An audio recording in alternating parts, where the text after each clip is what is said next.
Hello, my name's Trevor and I'm a developer and I'm a trainer at Evolving Web, and we want to start doing some more video content. And so we're going to start with giving you a little intro to Flexbox. There's a training that I do, it's called Intro to Theming in Drupal.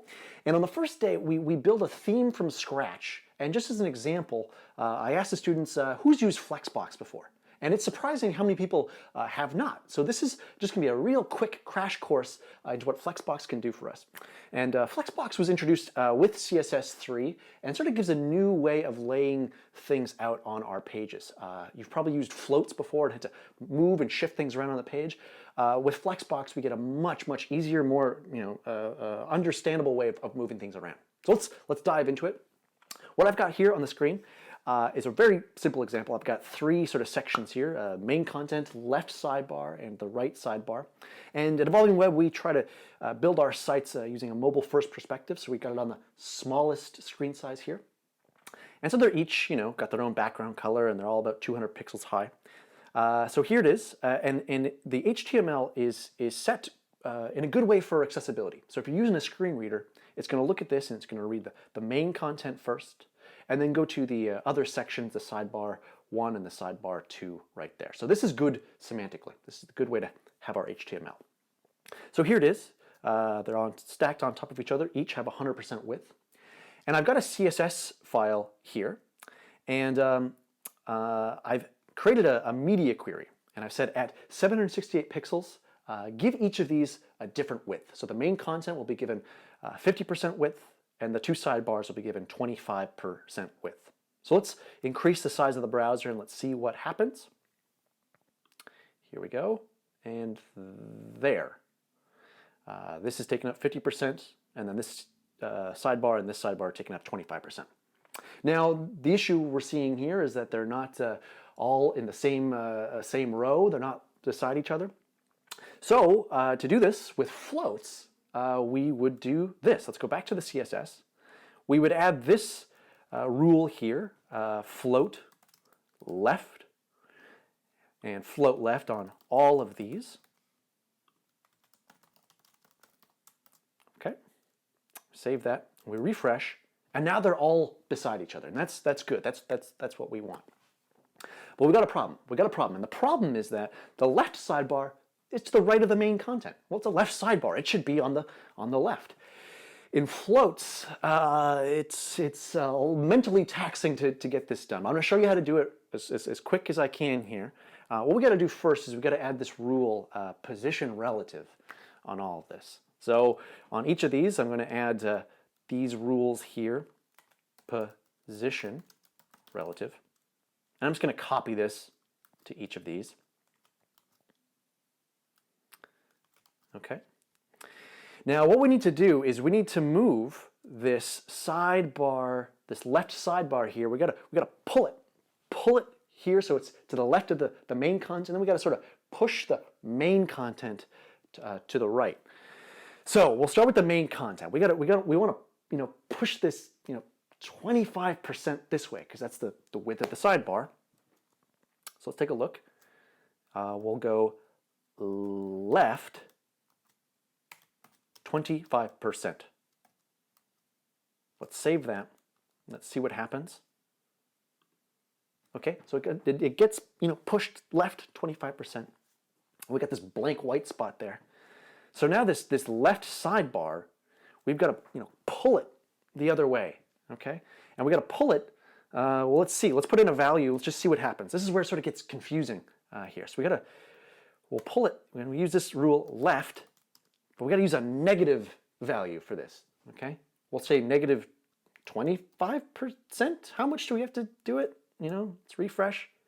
Okay, so it's pulled it to the left here, but we got the value wrong. I guess we have to pull it, a bit more. Let's try 50%, negative 50%. Refresh. Okay, there. Okay, now we got it. All right. And this is responsive, this does work, but that was mentally taxing, okay? Mentally taxing. And the values you put in there for the push and the pull are dependent on how big the section is. So as an example, if I change the width of the left sidebar, let's say I move it from not 25%, but to 20%, and I refresh, well, what we end up with is this blank white spot right there. All right, so what do we got to do? We got to, I guess we have to push the main content, not 25%, but 20%. We refresh, okay, and I guess we have to add a bit more percentage to the right sidebar. It's confusing. It's really confusing to use floats to do your layout like this, to get all responsive. There's got to be a better way, and there is. There totally is a better way. This is what Flexbox was designed for. And again, Flexbox came with CSS3, and CSS3 has been available to use for quite a few years now. So let's see how we can do this in a much more simpler way. So what I'm going to do is I'm going to just comment out this float section here.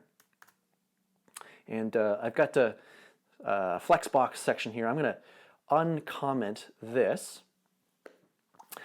And so we got the same widths for all these here. We got 50% width on the main content, 25% on each of the sidebars.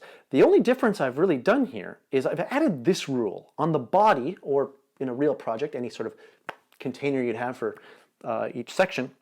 I've added display flex, okay? Let's save this and let's see what it looks like. We'll refresh. Okay, and it looks the same way that it did when we just added floats before.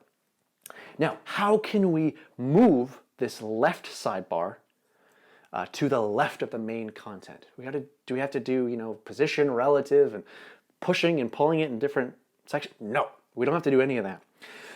Flexbox comes with this really cool rule called order.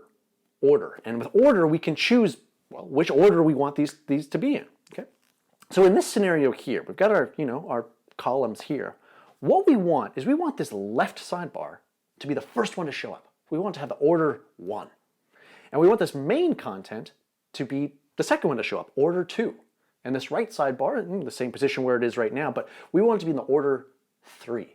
Okay. The rule is super simple. So I still have the same widths for these. So sidebar 1, I want this to be the first one to show up. So I'm going to go order 1. And the main content, I want it to be the second to show up. So I'm going to go order 2. And then the sidebar, right sidebar, I want this to be the third to show up. So I'm going to go order 3. All right, let's save that and we will refresh. Let's see what happens. There we go. Much, much simpler. We didn't have to do any pushing and pulling and position, relative, none of that. Much, much easier in Flexbox. And if we want to do this on different breakpoints, let's say we want to change the order on different breakpoints. I've got another little example here. Let's say we want the left sidebar, this is academic of course, the left sidebar first, and then the right sidebar second, and then the main content on the right side. Really easy to do this. I'm not sure if you'd ever use this on a real project, but I can change the order of things here. I'm going to change the sidebar 1 to be the first one. I want sidebar 2 to be the second one to show up, and then main content to be the third one to show up. Again, would you use this on a real project? I don't know, maybe. But just showing that at this breakpoint, it'll be different. So before I do that, I'm going to show how it looks on this screen size. Okay, they're all stacked on top of each other. Then once we hit 768 pixels at this breakpoint, they're all like this. And I'm going to refresh, and then now once we get to this breakpoint, 1024, we're going to see the right sidebar swap places there. So that's just a real simple demo of how Flexbox works. You can do a bunch of really cool stuff with Flexbox. Makes it much easier to center and align things there. Things that just seem to be such a headache before Flexbox. Hope you enjoyed this. We're going to try to do more of these. Thanks for watching. And go to evolvingweb.ca. We got other trainings we're going to do, more online stuff. Hope you tune in, and thanks for watching.